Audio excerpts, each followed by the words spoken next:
ଭୁବନେଶ୍ୱର 23 ଜୁଲାଇ 2025।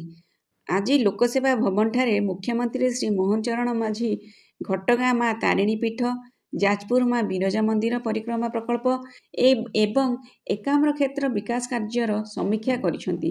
ସମୀକ୍ଷା ବୈଠକରୁ ଜଣାଯାଇଛି ଯେ ଘଟଗାଁ ମା ତାରିଣୀ ମନ୍ଦିରର ବିକାଶ କାର୍ଯ୍ୟ 59 ଏକର ପରିମିତ ଅଞ୍ଚଳରେ 4ଟି ପର୍ଯ୍ୟାୟରେ କାର୍ଯ୍ୟକାରୀ କରାଯାଉଛି।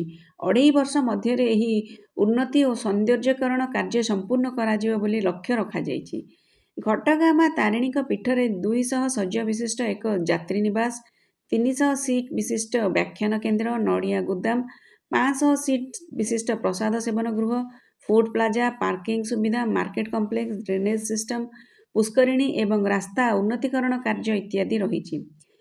ମନ୍ଦିର କମିଟି ସହିତ ଆଲୋଚନା କରି ଏସବୁ ଉନ୍ନତି ଓ ସୌନ୍ଦର୍ଯ୍ୟକରଣ କାର୍ଯ୍ୟ କରିବା ପାଇଁ ମୁଖ୍ୟମନ୍ତ୍ରୀ ପରାମର୍ଶ ଦେଇଥିଲେ। ଏଥିସହିତ ଘଟଗାଁ ମନ୍ଦିର ଚତୁଃପାର୍ଶ୍ୱରେ ଥିବା ଦୋକାନଗୁଡ଼ିକୁ ମାର୍କେଟ କମ୍ପ୍ଲେକ୍ସରେ ସୁବ୍ୟବସ୍ଥିତ କରିବା ପାଇଁ ମୁଖ୍ୟମନ୍ତ୍ରୀ ନିର୍ଦ୍ଦେଶ ଦେଇଥିଲେ। ସେହିଭଳି ପ୍ରସିଦ୍ଧ ଶକ୍ତିପୀଠ ଯାଜପୁରର ମା ବିରଜାଙ୍କ ପରିକ୍ରମା ପ୍ରକଳ୍ପ କାର୍ଯ୍ୟ 4ଟି ପର୍ଯ୍ୟାୟରେ ଆରମ୍ଭ ହୋଇଛି।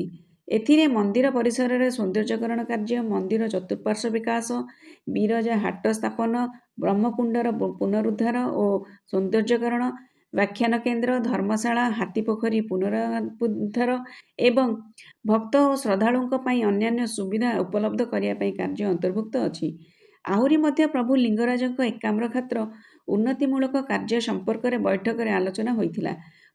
ପ୍ରଭୁ ଲିଙ୍ଗରାଜଙ୍କ କ୍ଷେତ୍ରରେ ଟ୍ରାଫିକ୍ ସମସ୍ୟାକୁ ଦୂର କରିବା ପାଇଁ ପର୍ଯ୍ୟାପ୍ତ ପାର୍କିଂ ବ୍ୟବସ୍ଥା ଉପରେ ମୁଖ୍ୟମନ୍ତ୍ରୀ ଗୁରୁତ୍ୱ ଦେବା ସହ ମନ୍ଦିର ଚତୁଃପାର୍ଶ୍ୱର ରାସ୍ତା ଉନ୍ନତିକରଣ କାର୍ଯ୍ୟ ପାଇଁ ନିର୍ଦ୍ଦେଶ ଦେଇଥିଲେ।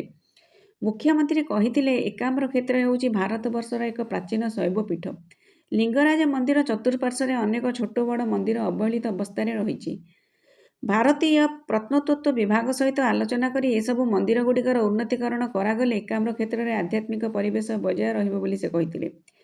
ଏହି ବୈଠକରେ ପୂର୍ତ୍ତ ଓ ଆଇନ ମନ୍ତ୍ରୀ ଶ୍ରୀ ପୃଥ୍ୱୀରାଜ ହରିଚନ୍ଦନ, ଉନ୍ନୟନ କମିଶନର ତଥା ଅତିରିକ୍ତ ମୁଖ୍ୟ ଶାସନ ସଚିବ ଶ୍ରୀମତୀ ଅନୁ ଗର୍ଗ, ମୁଖ୍ୟମନ୍ତ୍ରୀଙ୍କ ପ୍ରମୁଖ ଶାସନ ସଚିବ ଶ୍ରୀ ଶାଶ୍ୱତ ମିଶ୍ର, ପୂର୍ତ୍ତ ବିଭାଗର ପ୍ରମୁଖ ଶାସନ ସଚିବ ଶ୍ରୀ ସଞ୍ଜୟ କୁମାର ସିଂ, ପର୍ଯ୍ୟଟନ ବିଭାଗର କମିଶନର ତଥା ଶାସନ ସଚିବ ଶ୍ରୀ ବଲବନ୍ତ ସିଂ ଏବଂ ପୂର୍ତ୍ତ ବିଭାଗର ବରିଷ୍ଠ ଯନ୍ତ୍ରୀ ଓ ଅଧିକାରୀମାନେ ଉପସ୍ଥିତ ଥିଲେ।